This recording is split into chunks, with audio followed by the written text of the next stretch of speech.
শুভরাত্রি। শুভরাত্রি নয়, শুভ ভোর।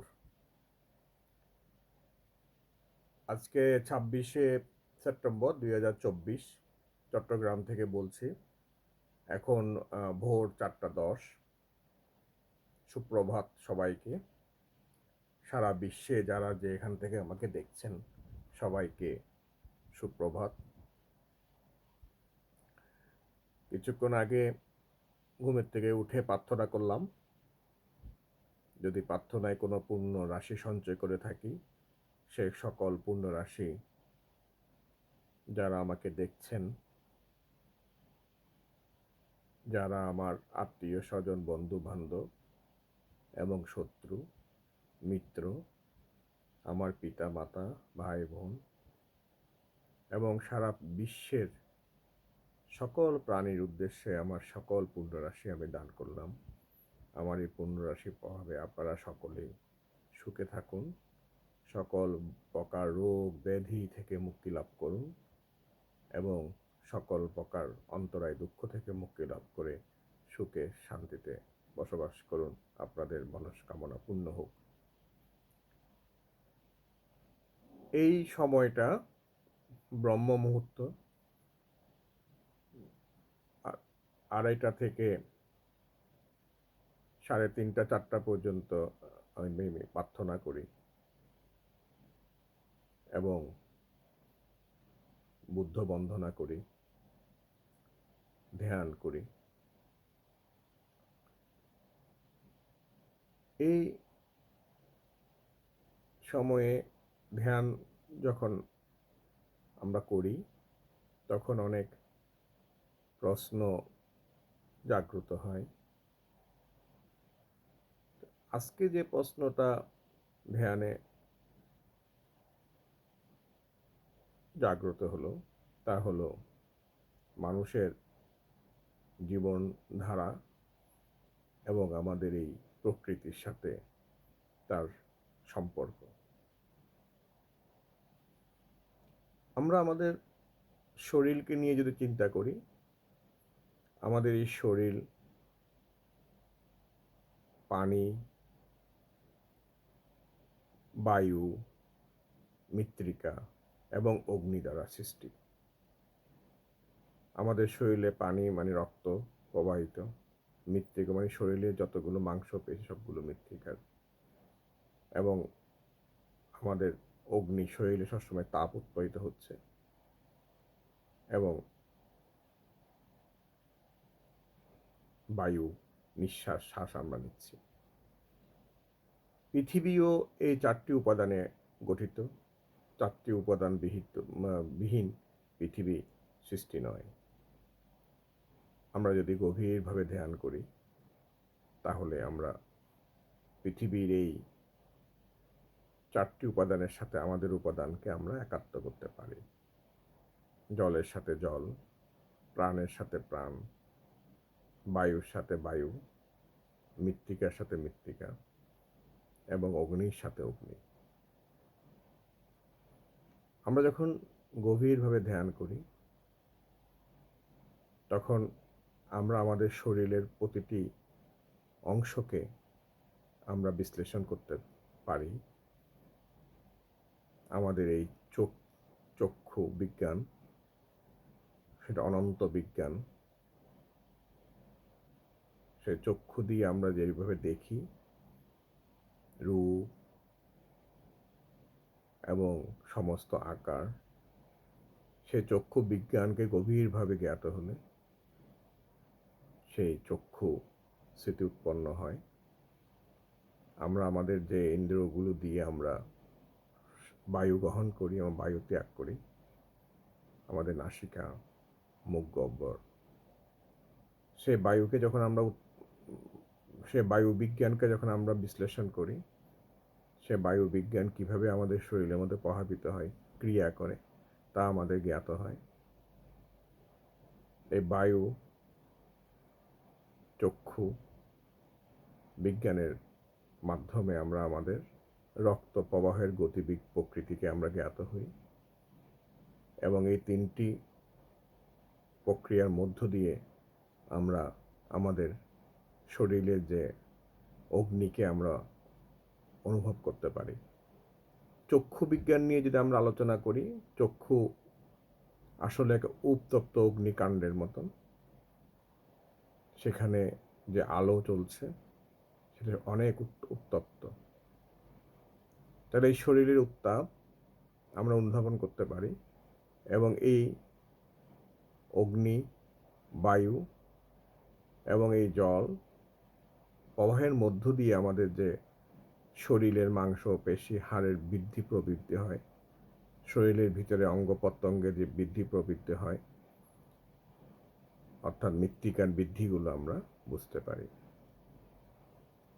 তখন আমাদের হয়ে যায় এই বিশ্বের প্রাণ আমার প্রাণ, বিশ্বের বায়ু আমার বায়ু, বিশ্বের শ্বাস আমার শ্বাস, বিশ্বের জল আমার জল, বিশ্বের মৃত্তিকা আমার মৃত্তিকা। তখন এই ব্রহ্মাণ্ডের সাথে একাত্ম হয়ে যাওয়া যায়। এভাবে আমরা যখন সমস্ত বিজ্ঞানকে জানি, আমাদের প্রাণ বিজ্ঞানকে জানি, প্রাণ ও বায়ু বিজ্ঞানকে জানি, আমাদের তখন স্মৃতি উৎপন্ন হয়। তখন গভীর ধ্যানে আমরা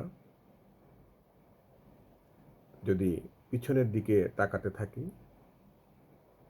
আজ আমি কি, আমার কি কি হলো, গতকাল কি হলো, তারপরে কি হলো, তারপরে কি হলো, তারপরে কি হলো, জানতে জানতে জানতে জানতে জানতে জানতে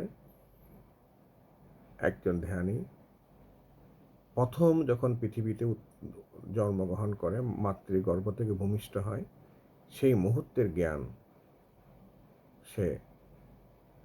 সে মুহূর্তে তার চেতনা কি ছিল সে অবহিত হতে পারে। তখন প্রশ্ন আসে, ভূমিষ্ঠ হওয়ার সময় আমি জ্ঞান অর্জন করলাম, আমি যখন মাতৃগর্ভে ছিলাম আমার কি জ্ঞান ছিল? তখন সে মাতৃগর্ভে তার জ্ঞান জ্ঞাত হয়। এরপরে প্রশ্ন আসে, মাতৃগর্ভে আমি যখন উৎপন্ন হলাম তার আগের জ্ঞান কি ছিল? তখন সে তার আগের জ্ঞান উৎপন্ন হয়। তখন আমরা বলি যে তিনি অরহত্ব লাভ করেছেন।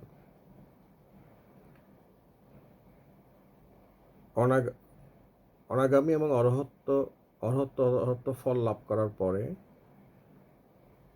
তখন এই ধ্যানীর পাতাল লোক, মনুষ্যলোক, দেবলোক, ব্রহ্মলোক, অরূপভূমি কোথাও উৎপন্ন হওয়ার মতো আর কোনো নিমিত্ত থাকে না। তখন সে সমস্ত নিমিত্তকে দমন করতে পারে, অর্জন করতে পারে এবং সমস্ত জন্মের যে হেতু, এই হেতুগুলোর থেকে উনি অতিক্রম করে যেতে পারে। এই হেতু অতিক্রম করে যেতে পারলেই যখন আর জন্ম হওয়ার কোনো হেতু থাকে না, তখন আস্তে আস্তে তার নির্বাপিত হওয়ার সময় আসে। এটাই পরিনির্বাণ। এই সমস্ত প্রক্রিয়ার মধ্যে যখন মানুষ থাকে, ধ্যানী থাকেন, তখন তার চক্ষু বিজ্ঞান যে উৎপন্ন হয়, তার থেকে তার তৃতীয় চক্ষু উন্মোলিত হয়, যার মাধ্যমে তিনি তার সম্মুখে একজন মানুষকে উপন্যাসের মতন পড়তে পারেন। একটা মানুষের তার চেতনা বিজ্ঞানকে, অন্য তার সামনে যে মানুষ আছে তার চেতনা বিজ্ঞানকে, তার মনোবিজ্ঞানকে উনি উপলব্ধি করতে পারেন, ক্ষেত্র বিশেষে নিয়ন্ত্রণ করতে পারেন। এই সমস্ত প্রক্রিয়ার মধ্যে যাওয়ার সময় একজন ধ্যানীকে সবসময় স্মরণ রাখতে হবে যে এই বিশ্বের সাথে তার শরীর, তার চেতনা, তার যে চক্ষু, তার যে বায়ু, জল, মৃত্তিকা, অগ্নি সম্পর্ক আছে, সেটা একজন ধ্যানীকে বুঝতে হবে। তাহলে সে প্রকৃতির সমস্ত যে রহস্য আছে সে রহস্য সে জ্ঞাত হবে এবং প্রকৃতির ইথারের মধ্য দিয়ে যে বার্তা প্রেরিত হয় সে বার্তা তিনি শুনতে পাবেন। তা আমরা সহজভাবে বললে, আমাদের হাতে একটি মোবাইল আছে, কোনো একজন আমাদেরকে ফোন করলো, কোনো তার নাই, কিছু নাই, কিন্তু মোবাইলে কল আসলো, আপনি রিসিভ করলেন অথবা ভিডিও কল করলেন, দেখলেন। একজন ধ্যানীও এই প্রকৃতির সেই ইথারের সাথে সংযুক্ত হয়ে এই পুরো বিশ্বের ব্রহ্মাণ্ড সম্বন্ধে জ্ঞাত হতে পারে। এর জন্য অনেকগুলো ধাপ অতিক্রম করতে হয়, অনেক আলোচনা। আজকে যে ধ্যান হলো, সে ধ্যানে জাগ্রত, শুধু একটুকুই বলবো, বিভিন্ন পর্বে বাকিগুলো আস্তে আস্তে আলোচনা করব। আজকে যেটা বলবো সেটা হচ্ছে, একজন ধ্যানী যখন এই ব্রহ্ম মুহূর্তের পরে জাগ্রত হয়, বাহিরে যখন যাবেন তখন পরিপূর্ণ একটি পরিশুদ্ধ একটি বাতাস, বায়ু, এরপরে সূর্য উদয় হবে। সূর্য উদয়ের সাথে সাথে শরীরের মধ্যে অগ্নি প্রজ্বলিত হবে, এবং অগ্নি যখন প্রজ্বলিত হবে তখন যদি আপনার শরীরে খাদ্য গ্রহণ করেন, সে খাদ্য ভালোভাবে পাচন হবে। এরপরে যখন দুপুর হবে তখন শরীরের অগ্নি সূর্যের অগ্নির সাথে সম্পর্কিত হয়ে সেটি পূর্ণমাত্রায় প্রজ্বলিত থাকবে। এই দুপুরে আপনি সর্বোচ্চ আহার গ্রহণ করতে পারবেন। এরপরে সূর্য যেভাবে আস্তে আস্তে স্তিমিত হয়, শরীরের অগ্নিও আস্তে স্তিমিত হতে থাকবে। এরপর থেকে আমাদের বৌদ্ধ ভিক্ষুরা আর আহার গ্রহণ করেন না। সাধারণ গৃহী হিসাবে আপনি সন্ধ্যা আগে আহার গ্রহণ করে ফেলবেন। অর্থাৎ আপনার এই যে সূর্য নিভে যাওয়া, সূর্য অস্ত যাওয়ার সাথে সাথে আপনার শরীরের অগ্নিও অস্ত যাবে, নিবাপিত হবে। তাই সন্ধ্যার পরে যদি আপনি অনেক অধিক আহার করেন, ওইটা আর পাচন হবে না, ওইটা ওই শরীরের মধ্যেই রয়ে যাবে। দীর্ঘক্ষণ রয়ে যাওয়ার কারণে শরীরের মধ্যে আপনার বিভিন্ন রোগ ব্যাধি উৎপন্ন হবে, যে রোগ ব্যাধি আপনাকে আস্তে আস্তে ক্ষয়ে প্রাপ্ত করবে। আমরা যদি সে সন্ধ্যার আগে যদি খেয়ে ফেলি, তাহলে আমাদের শরীর অগ্নি, শরীরের ভিতরের অগ্নি যখন আস্তে আস্তে স্তিমিত থাকবে, প্রকৃতির অগ্নি সূর্যের অগ্নির সাথে মিলিত হয়ে, তখন আমাদের দেহ আর পাচন করার কিছু না পাওয়ার, যখন তার কাজ থাকে না, তখন সে শরীরের পুনর্গঠন করে। আপনার শরীরের মধ্যে যদি কোনো ব্যাকটেরিয়া থাকে, কোনো ধরনের জীবাণু থাকে, কোনো ধরনের ক্ষয় থাকে, কোনো ধরনের কোষের বিভিন্ন বিষয় থাকে, শরীর সময় পায় সেই জিনিসগুলোকে রিপেয়ার করার। যদি আমরা 7টা বাজে খেয়ে ফেলি, তাহলে আপনাকে পরবর্তী দিন 7টা বাজে আহার করতে হবে, 7টার আগে নয়। যদি আপনি 8টায় আহার শেষ করেন, তারপরে 8টায়, কিন্তু 8টায় আহার শেষ করা যাবে না, আপনাকে 7টায় আহার শেষ করতে হবে। অর্থাৎ শরীরকে পরিপূর্ণভাবে 12 ঘন্টা সময় দিতে হবে শরীরের ভিতরের সমস্ত ক্ষয়, রোগ ব্যাধিকে রিপেয়ার করার। আপনার শরীরে আপনার রোগ ব্যাধিকে রিপেয়ার করতে পারে। আজকে এতটুকুই বলছি। আশা করি সবাই ভালো থাকবেন। এইভাবে আস্তে আস্তে ধ্যান থেকে উৎপন্ন চিন্তা চেতনাগুলো আপনাদের সাথে শেয়ার করব। অসংখ্য ধন্যবাদ। দিন শুভ হোক।